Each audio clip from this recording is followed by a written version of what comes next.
Hay momentos en la historia en los que el mundo se detiene. La plaza de San Pedro en Roma se llena. Todos están a la expectativa, a la espera de ver el humo blanco. Y cuando el humo finalmente aparece, el mundo contiene la respiración esperando escuchar un nombre. El 10 de mayo de 2025, la Iglesia Católica, con más de 1.000 millones de fieles en todo el planeta, anunció ese nombre: al Santo Padre de la Iglesia Católica, al sucesor de San Pedro, un hombre desconocido para muchos, pero profundamente amado por quienes lo conocían de cerca. Su nombre, Robert Francis Prevost Martínez. Su nuevo nombre, León XIV, el nuevo pontífice de la Iglesia Católica.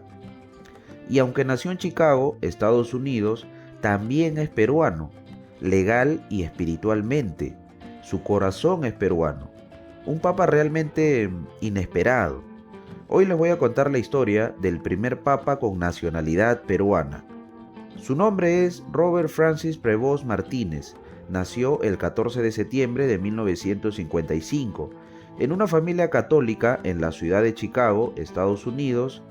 Desde joven se sintió atraído por la vida religiosa, espiritual, pero también por el conocimiento. Estudió matemáticas, filosofía, teología y más adelante obtuvo un doctorado en Derecho Canónico. Además, estamos ante un papa políglota, es decir, habla varios idiomas. Entre ellos, el español lo habla perfectamente gracias a su madre, que fue española. También habla el inglés, italiano, francés, portugués y latín. Tuvo una formación académica sobresaliente. En 1982 fue ordenado sacerdote en la Orden de San Agustín, una de las órdenes más antiguas del cristianismo. Su vida dio un giro radical cuando en 1985 fue enviado como misionero a Chulucanas. Chulucanas es un pueblito que se encuentra en el norte del Perú, y lo que comenzó como una asignación pastoral se convirtió en una conexión profunda y permanente. Vivió entre los peruanos, los escuchó, los vio y amó el Perú. Se quedó en Chulucanas 2 años aproximadamente, entre 1985 y 1986. Se va del Perú por algún tiempo, luego decide volver al Perú porque ya su corazón estaba en el Perú. Pero esta vez no a Chulucanas, sino a Trujillo. Llegó a Trujillo en el año 1988 y estuvo poco más de 11 años. Ahora, el contexto en el que llegó era bastante complejo. El Perú estaba atravesando por una hiperinflación durante el primer gobierno de Alan García. Además, el comienzo de los movimientos subversivos y la violencia desatada por los grupos terroristas eran tiempos realmente convulsionados en el Perú. Pese a todo el caos, tomó la valiente decisión de quedarse en el Perú hasta el año 1999. Fue un acto de valentía espiritual que demuestra qué tan firme es su convicción. Luego se va del Perú por unos años y en el año 2014, cuando ya Jorge Bergoglio era papa, el Papa Francisco, Francisco nombra a Robert Prevost administrador apostólico de Chiclayo. Y al año siguiente, en 2015, el Papa Francisco lo nombra obispo de Chiclayo. Y ese mismo año Robert Prevost obtuvo la nacionalidad peruana. Desde entonces fue oficialmente peruano, pero como él mismo dijo en alguna ocasión, ya se sentía peruano desde mucho antes de tener los papeles. Robert Prevost se había ganado no solo el cariño de un pueblo, sino la plena pertenencia.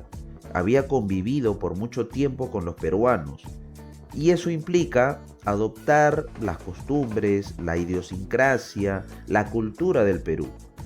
Despertó un gusto por la música criolla, especialmente los boleros antiguos, y por supuesto, inevitablemente quedó fascinado con la gastronomía peruana.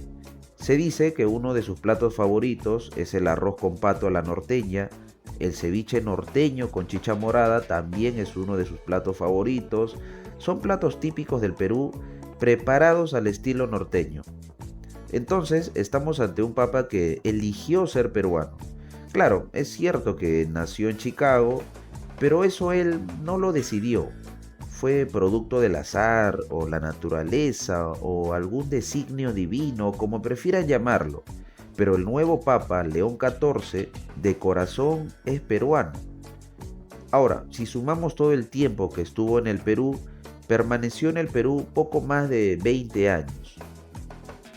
En el año 2023, el Papa Francisco lo llamó al Vaticano para ser prefecto del dicasterio para los obispos, es decir, el encargado de revisar y proponer a los obispos del mundo entero, una posición de enorme influencia y clave en su camino hacia el papado.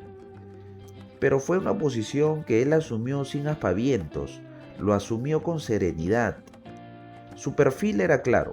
Demostró ser una persona prudente, firme en sus convicciones, pero sereno, sin escándalos, sin ambiciones evidentes, un hombre que sabía escuchar y actuar con justicia. Y eso, en tiempos convulsionados, lo volvió una figura confiable, alguien que destacaba por su integridad, por su vocación y entrega. Y entonces, en el año 2025, luego del fallecimiento del Papa Francisco, llegó el cónclave, es decir, los cardenales de la Iglesia Católica se reunieron para elegir al nuevo Papa. Los cardenales necesitaban a alguien que uniera a la Iglesia, no que dividiera, alguien que supiera lo que es vivir entre los de abajo, entre los sectores más necesitados. Y eligieron a Robert Prevost. A sus 69 años fue elegido Papa. Eligió llamarse León XIV. Eligió el nombre en honor a León XIII, que fue un papa que defendió los derechos de los trabajadores a finales del siglo XIX, en el contexto de la Revolución Industrial. El Papa León XIII escribió la primera encíclica llamada Rerum Novarum. ¿Y qué es el Rerum Novarum? Es un escrito en donde el Papa León XIII pone de manifiesto su apoyo a las clases obreras, su preocupación por las condiciones de vida de los obreros, de los sectores más necesitados y marginados. Por lo tanto, el Papa actual, León XIV, no eligió este nombre como un gesto decorativo, no fue algo superficial, fue un mensaje directo. Su papado estaría enfocado en los más débiles, en la justicia social, en el diálogo entre fe y razón. Otro dato importante sobre el Papa León XIV es que es el primer agustino en llegar al papado en más de 4 siglos, desde tiempos del Renacimiento. En otras palabras, hace 400 años aproximadamente, la Iglesia Católica no tenía un papa agustino. Pero, ¿qué implica ser agustino? ¿Qué significa ser agustino? ¿Cuál es la visión de un agustino? En primer lugar, los agustinos siguen el ejemplo y la doctrina de San Agustín de Hipona. San Agustín de Hipona fue un filósofo y teólogo que vivió a comienzos del siglo V después de Cristo. Fue uno de los teólogos más importantes en la historia del cristianismo. Sus obras Confesiones y Ciudad de Dios han tenido un profundo impacto en el cristianismo. En concreto, ser agustino implica profesar los siguientes principios. En primer lugar, unidad y comunidad para crear una iglesia fraterna y unida, sin exclusiones. También profesan la caridad. La caridad es considerada la virtud suprema. La interioridad, es decir, una constante búsqueda de Dios por medio de una profunda vida interior.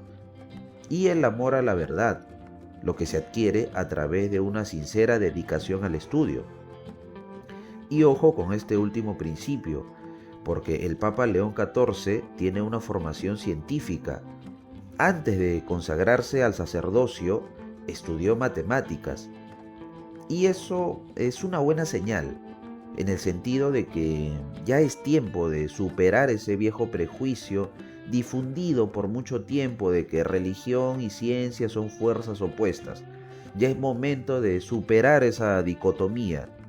Tanto la ciencia como la espiritualidad son pilares fundamentales y hasta podrían potenciarse en la búsqueda de la verdad. y en la construcción de un mundo más tolerante y dispuesto al diálogo. En otras palabras, tanto la vida espiritual como la ciencia son fundamentales para la construcción de un mundo mejor. Ahora, ¿cómo es el carácter del Papa? A Robert Prevost en Roma lo conocen por ser austero. Sigue viviendo con sencillez como cuando era obispo en Chiclayo. León XIV ha comenzado su pontificado con una consigna clara: volver al espíritu del Evangelio, escuchar a las periferias, a las zonas más necesitadas y reformar la iglesia desde dentro, sin rupturas, pero con la firmeza necesaria. Robert Francis Prevost Martínez no buscó el poder, buscó servir, y quizás por eso el poder terminó por buscarlo a él. Lo cierto es que hoy el mundo tiene un papa que viene del norte del Perú, un papa nacido en Chicago, pero con el corazón en el Perú. Para todos los peruanos, por supuesto que es una noticia increíble, fascinante, es un orgullo. Principalmente porque es un papa que eligió ser peruano por voluntad propia. Un papa que nos recuerda que la fe no es solo doctrina, sino acción. Bueno, gente, eso es todo en esta ocasión. Un abrazo enorme, nos vemos en el próximo video. Chao.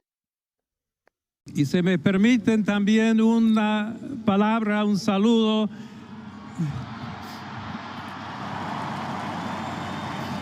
a todos aquellos, y en modo particular a mi querida diócesis de Chiclayo en el Perú.